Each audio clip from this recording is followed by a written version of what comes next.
Sino ah? Pilipina. Pilipino, oo, Taiko. Di tayo. Lubat lang. Ayan po yung mga nahuli nating sibrim mo.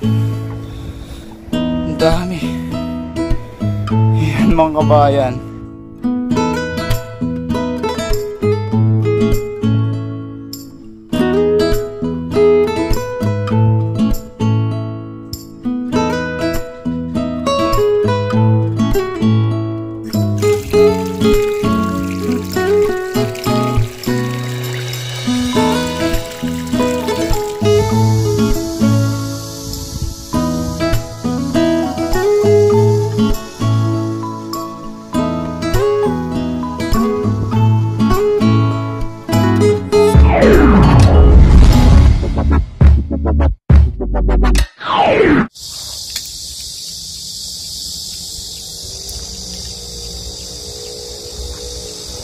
Yun, what's up mga kabayan?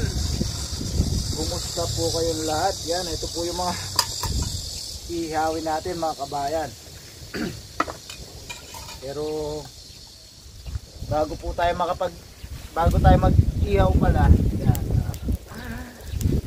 bali itong video po natin na to medyo magiging magulo po. Yan, bali kwento-kwento na lang po ang mangyayari. Ang laki po ng mga ihawin natin. Marami po ito mga kabayan. Ayan po yung ihawin natin.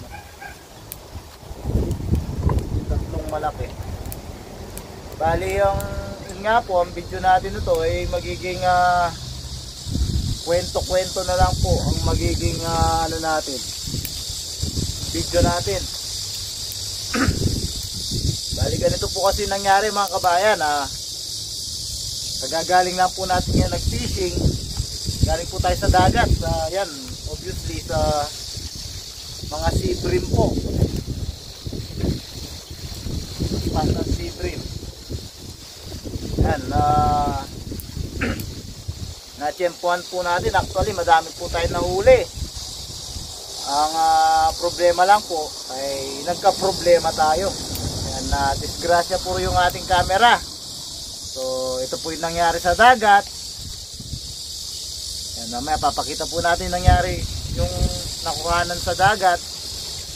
Tapos yung ginawa po natin na pagka-uwi natin. Yan mga kabayan, panoorin nyo po muna yung nangyari sa dagat. Panoorin nyo po muna yung nangyari sa dagat mga kabayan. Yung nakuhanan lang po natin sa dagat. Yan mga kabayan, namatay po bigla yung camera natin, nabasa. Nabasa po dun sa paglublob natin kanina. Kinuha lang po natin yung cellphone natin mga kabayan. Yan, nabasa po siya mga kabayan. Pag may mic po kasi pwede siya mapasukan ng tubig. Nabasa siya sa ilalim. Sana bumuhay pa po. Ay, kunin lang natin yung mga huli natin mga kabayan. Bigla akong nanlambot.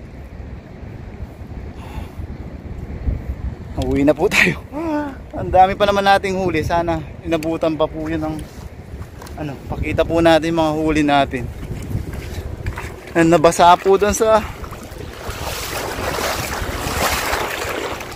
nabasa kanina mga kabayan nung hindi natin napansin.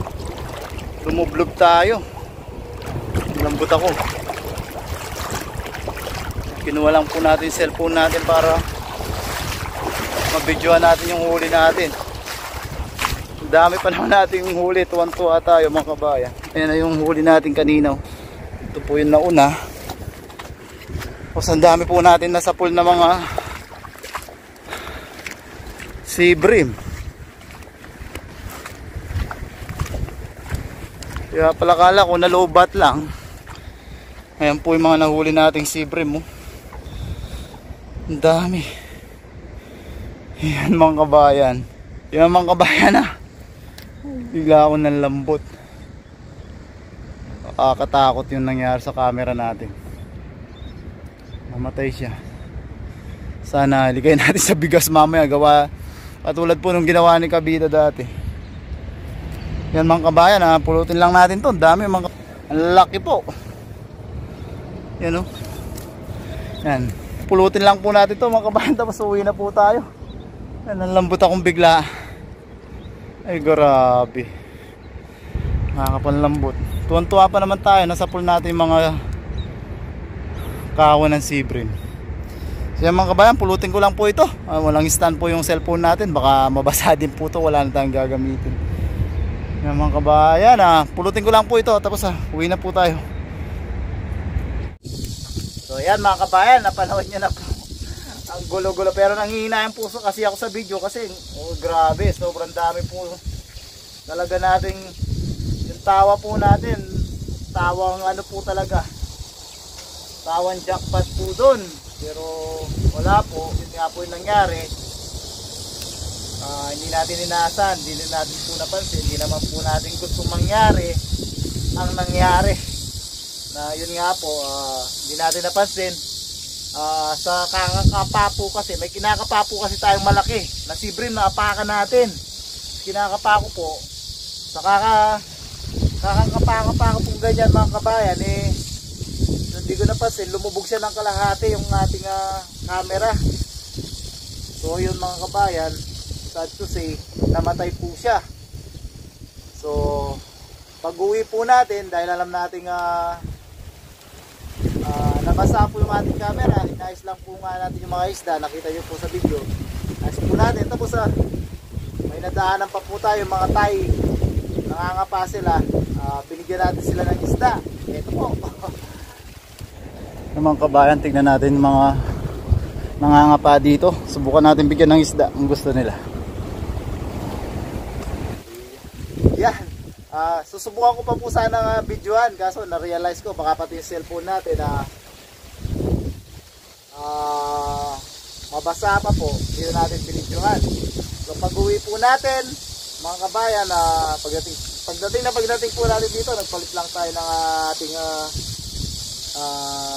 panjama pang fishing. Ito naman po lahat kagad yung ginawa natin bago po natin ilinisan yung ating isda. Ito naman po yung ginawa natin.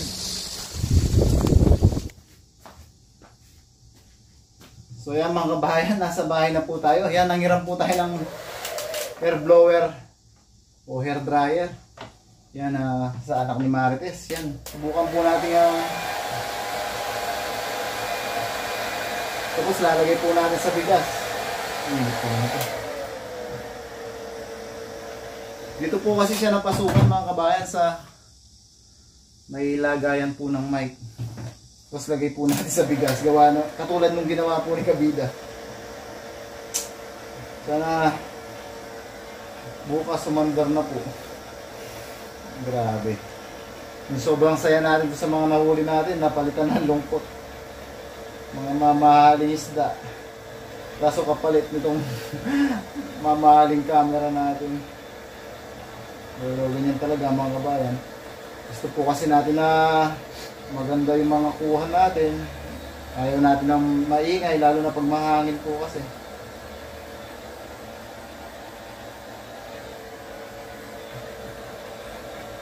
Sulit po natin sa ano. Doon lang naman po siya pwede mapasukan. Tanggalin na natin memory card. Memory card, di naman po basa. Doon lang po kasi siya mapasukan kasi doon po, open po siya, gawa ng adapter po ng mic.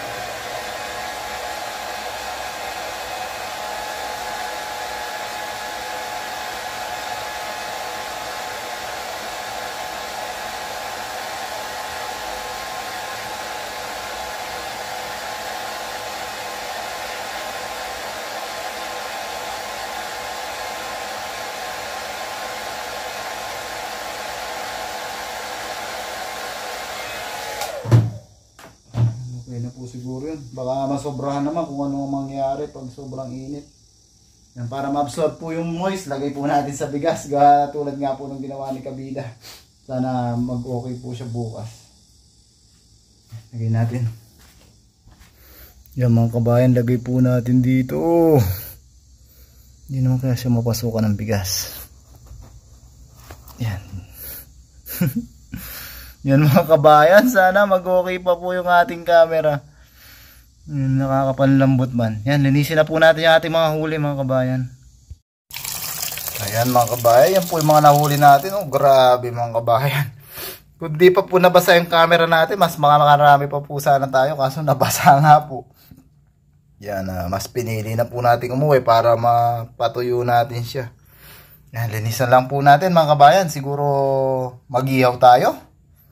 Yan, subukan natin mag-ihaw. Yan, linisan lang natin mga kabayan. Dami oh.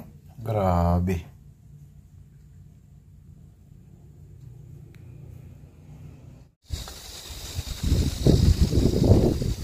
Yan mga kabayan, nilagay po natin siya sa hinahangin, no?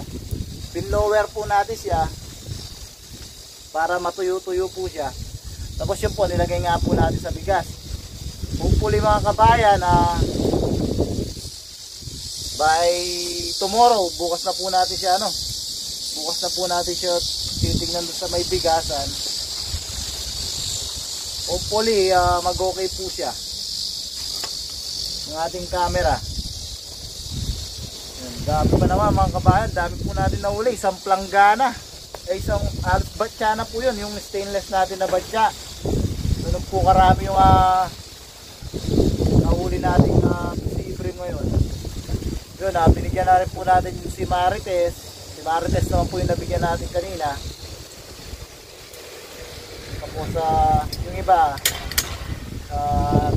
may bibigyan pa rin po tayo sa iba. So, iyaw po tayo ng ating pangmukbang. Yan, hopefully mga kabayan, yung okay po yung okay po yung ating camera. Nasalang mo natin. Tatlong malalaki mga kabayan ang ating iyawin po.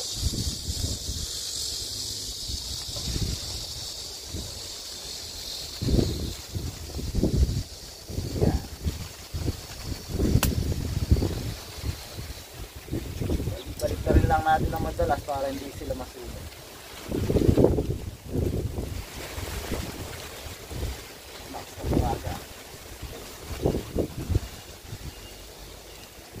Grabe mga kabayan, yung mga sigaw natin, talagang napapasigaw po tayo. Dami, isang hagis po natin. Yung huli po, yung nabidyohan natin na nakakalat na yung mga isda, yung mga sibre. Ulong piraso po ata, siyam na piraso sa isang hagis.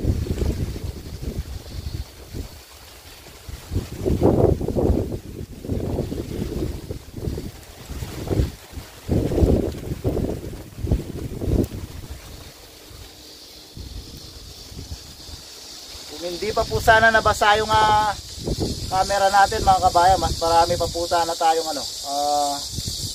may uuwi. Kaso nabasa po, mas inisip natin umuwi na kasi yung lakas ng baga. Kasi po para mapatuyo natin kagad yung ating camera, naisip natin kagad. Lakas ng baga.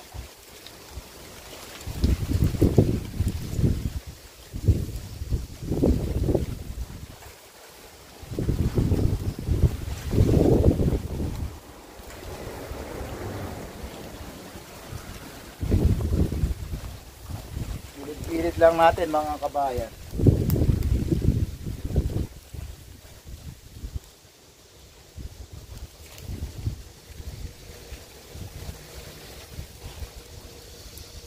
Grabe. Init.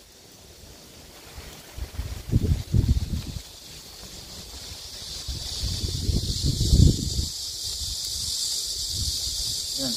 Tsaka po pala kaya ang nangyari po pala mga kabayan ay yung video kung saan tayo yung kasalukuyang video po pala, kaya po pala putol-putol yung video natin. Yung video po na habang kasalukuyan po tayo nag-fishing, yung ongoing po yung video, yun po, hindi po nag-record yun, kaya wala po tayong video ng mga pag-fishing natin. Kaya yan nga po, kwento-kwento na lang po. Sayang po talaga.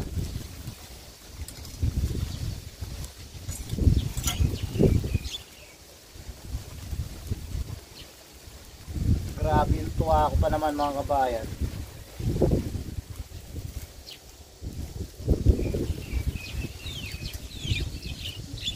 Ganda. Yaw-yaw tayo mga kabayan. Tapos yan, the show must go on, sabi nga po. Kahit ganyan lang po yung mga natira nating clips sa video. Tapos yung mukbang natin, yun na lang po tayo babawi. Pasensya na po. Ang pinagpe-pray po natin ngayon at concern natin, sana bukas maging okay po yung camera natin pag kinuha natin siya doon sa bigas. Katulad nung ginawa nga po ni Kabida dati. Sana po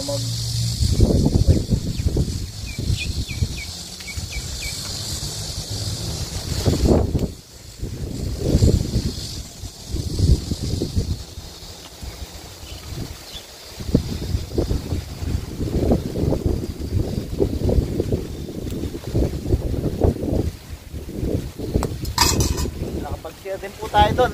Yun nga po, doon sa mga Thai na nangangapa doon. May nangangapa po doon na mga Thai. Nangunguha silang maliliit na isda. Tapos binigay po natin yung ibang huli natin. Marami-rami po, siguro more or less mga 3 kilos po yung naibigay po natin isda sa kanila. Ulit lang po ito mga kabayan. Gutom na rin po tayo.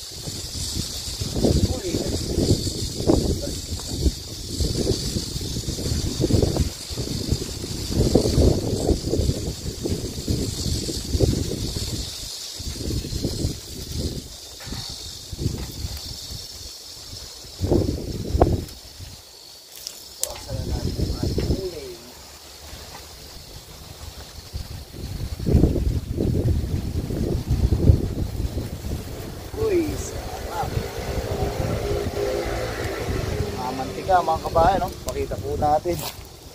Yung kaliskis lang naman po yung nasunog. Wow.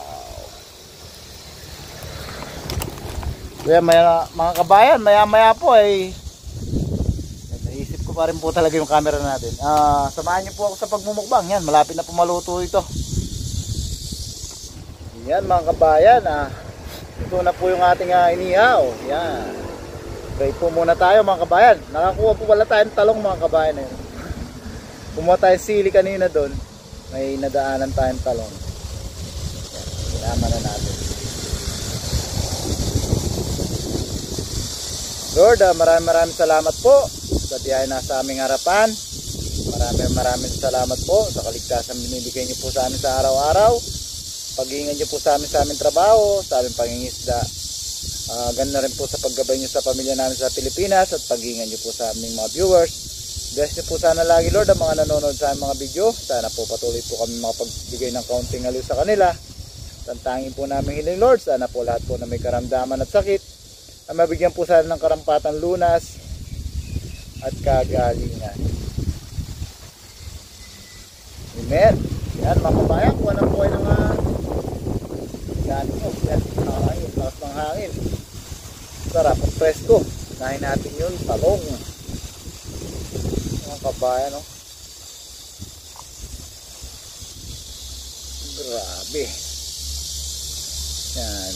Makapal yung kaliskis po ng sipre mga kabayan. Kaya kahit masunog po, inaabot sila naman. Yan, unang tubo po mga kabayan para sa inyo.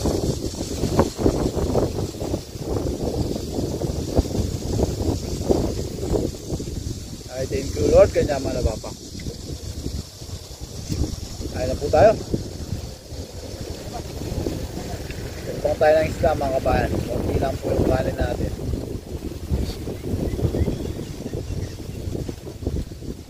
Punta rin.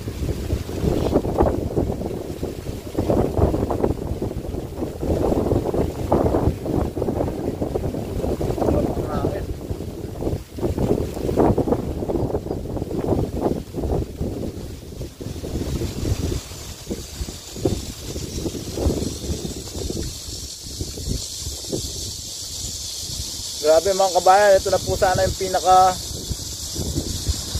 jackpot po talaga natin sa mga sea bream. Medyo nalos ng batya po.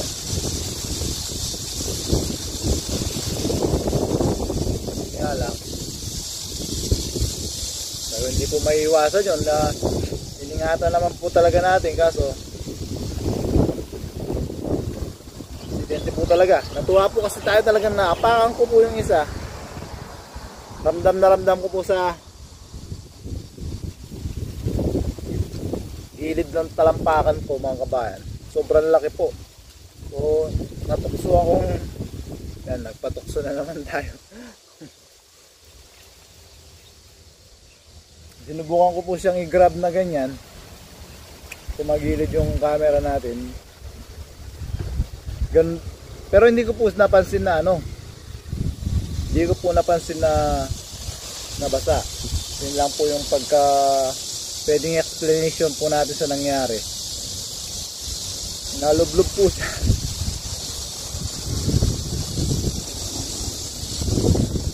Napansin ko lang po siya yung magtatanggal na ako, at actually nakapagtanggal na po nakakapagtanggal na po tayo ng isda. Yung huli po, yung huling hagis natin na yon na sobrang dami, 8 piraso ata, 9 na pirasong ganyang kalalapad na sea bream.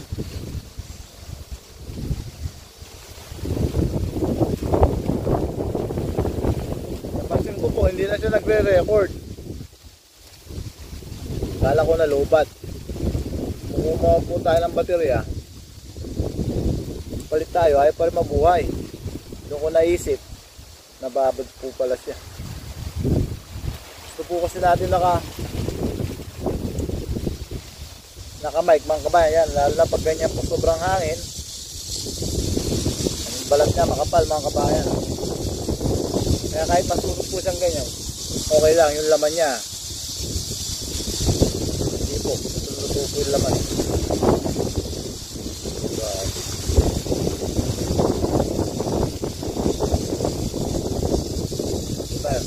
Babalik tayo. Kaya pag ganyan pong mahangin, di ba po, sakit sa tenga. Kaya nagpa-microphone po tayo. Kaya kaso, pag naka-microphone po kasi hindi na siya waterproof.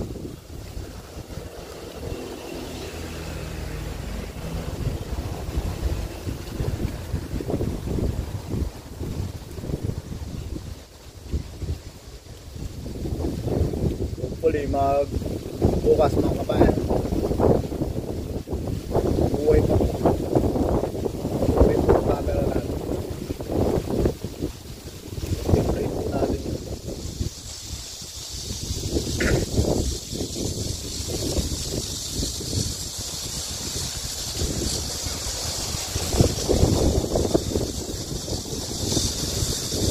Akala naman po natin nag-record yung, dahil naka-play po siya, nagre-record, na-save po. Hindi po pala na-save yung yung last video bago siya malublob. Hindi po niya na-save.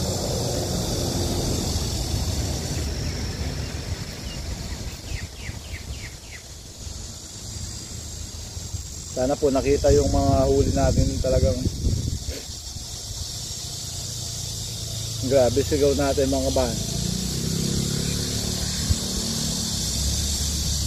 Bawat angat po natin 3, 4 na sea bream. Pangatlong hagis po natin yung bali pa 3 hagis po natin yung nalublob.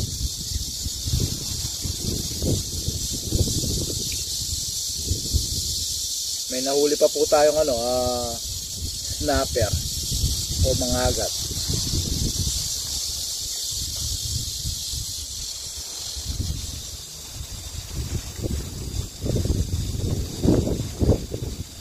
Tayo.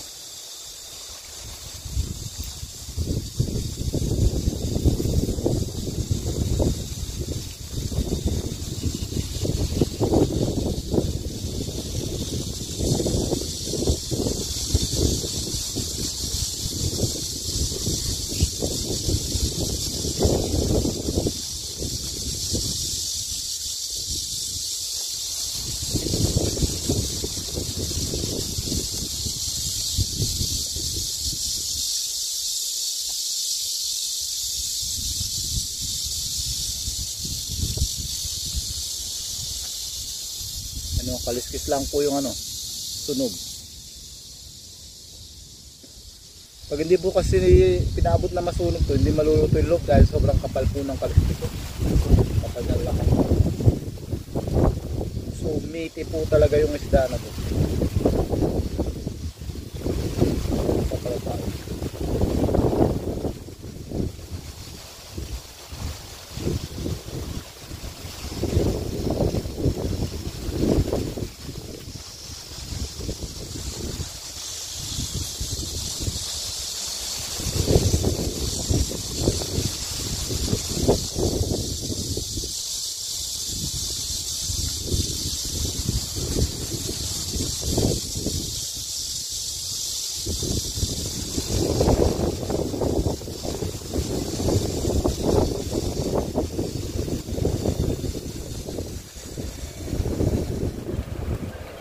Grabe ka.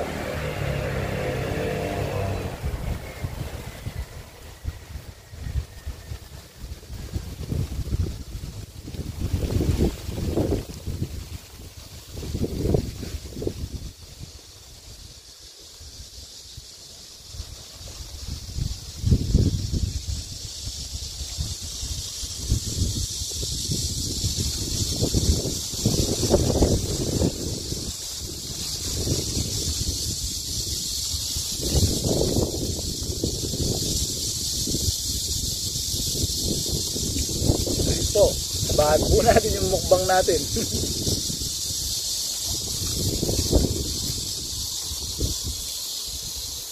Ito lang po yung kahan natin. Paano?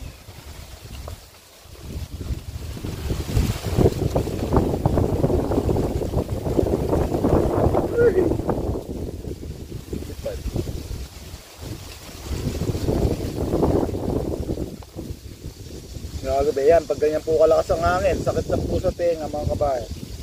Kahit po ako, pag nag-edit po ako, nahihiya na po magad ako sa inyo. Kaya nagmamic po tayo.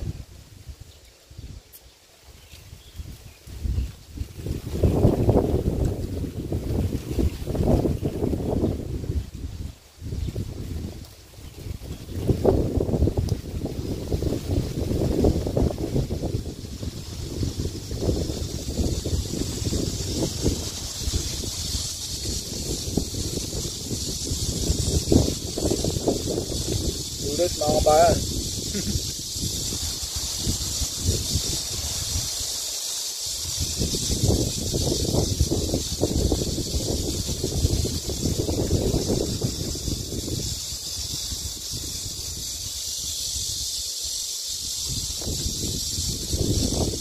Sarap po talaga. Pangalawang tikim pala po ata natin ang iniyaw na sibre. Dati matagal na yung nakahuli tayo sa malaki.